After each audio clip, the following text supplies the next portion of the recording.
ரோகிணி ரோகிணி நட்சத்திரக்காரங்களுக்கு பூர்வீகம் சம்பந்தமான பிரச்சனைகள் வந்துட்டு இருக்குன்னு வச்சுக்கோங்களேன்.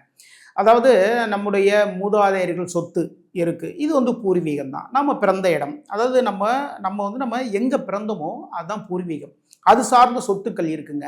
ஆனா அந்த சொத்துலேருந்து எனக்கு வர வேண்டிய பங்கு வந்து எனக்கு கரெக்டாக வந்து சேருமா சேராதா, ரொம்ப குழப்பமா இருக்கு. நான் பூர்வீகத்தை தொட்டு வெளில வந்துட்டேன். வெளில வந்து வெளியூர்ல தான் இருந்துட்டு இருக்கேன். அங்க பார்த்தீங்கன்னா அங்க வந்து இருக்கிற சகோதரர்கள் எல்லாருமே எனக்கு வந்து ஒரு சொத்துலாம் கொடுக்கக்கூடாது அப்படிங்கிற மாதிரி ஒரு பேச்சுவார்த்தை நடந்துட்டு இருக்கு. என்னுடைய பூர்வீக சொத்து எனக்கு கிடைக்கணும் அப்படின்னா நீங்க என்ன பண்ணுங்கன்னா, ஒவ்வொரு சனிக்கிழமை என்றும் ஒவ்வொரு புதன்கிழமை என்றும் பெருமாள் வழிபாடு பண்ணுங்க. பெருமாள் கோவிலுக்கு போங்க, துளசி மாலை போடுங்க, 2 நெய்விளக்குகள் ஏத்துங்க. இந்த வாரத்தில் வந்து 24, 27, 29 இந்த நாட்கள் பணவரவுகள் வரக்கூடிய நாட்கள், பணவரவுகள் தரக்கூடிய நாட்கள். இந்த நாட்களை நீங்க யூஸ் பண்ணி பாருங்க. எந்த ஒரு காரியமா இருந்தாலும் சரி இந்த நாட்கள் பண்ணீங்கன்னு வச்சுக்கோங்களேன், இந்த வாரம் உங்களுக்கு சக்சஸான வாரமாக அமையும். மிருகசீரிஷ நட்சத்திரக்காரங்க வந்து அதிபதி யார் அப்படின்னா செவ்வாய் தான். ஆமாங்க, செவ்வாய் தான் சொல்றாங்க. ஆனா பூமிகாரகன் செவ்வாய் வந்து பூமிகாரகன் சொல்றாங்க.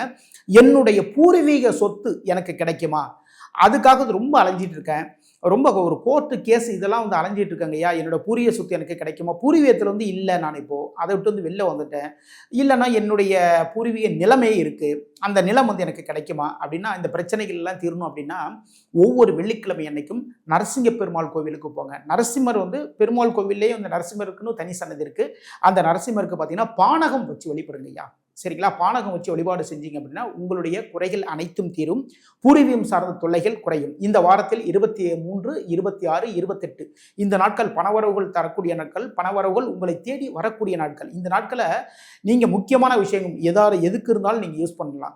அப்படி யூஸ் பண்ணீங்கன்னு வச்சுக்கோங்களேன், இந்த வாரம் மிகவும் சக்சஸான வாரமாக அமையும். திருவாதிரை நட்சத்திரக்காரங்களுக்கு உங்களுடைய பூர்வீக சொத்து உங்களை தேடி வர வேண்டும். சரிங்களா?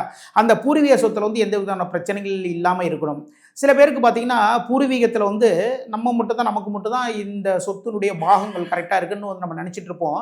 ஆனால் பார்த்தீங்கன்னா அதில் வந்து எனக்கும் அதில் பங்கு இருக்குது அப்படி சொல்லி சில பேர் ரொம்ப பிரச்சனை பண்ணிட்டு இருப்பாங்க. இப்படி அந்த பிரச்சனைகள் வில்லங்கங்கள் எல்லாம் தீரணும் அப்படின்னா நீங்கள் விநாயக பெருமான் வழிபாடு பண்ணுங்க.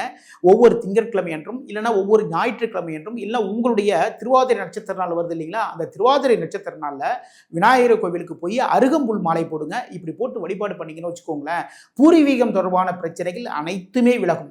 இந்த வாரத்தில் 23, 24, 27, 29 இந்த நாட்கள் பணவரவுகள் வரக்கூடிய நாட்கள், பணவரவுகள் உங்களுக்கு தரக்கூடிய நாட்கள். இந்த நாட்கள் வந்து பிசினஸ் சம்பந்தமான விஷயமா இருந்தாலும் சரிதான், எந்த ஒரு முக்கியமான விஷயமா இருந்தாலும் சரிங்க, இந்த நாட்களை நீங்க யூஸ் பண்ணி பாருங்க.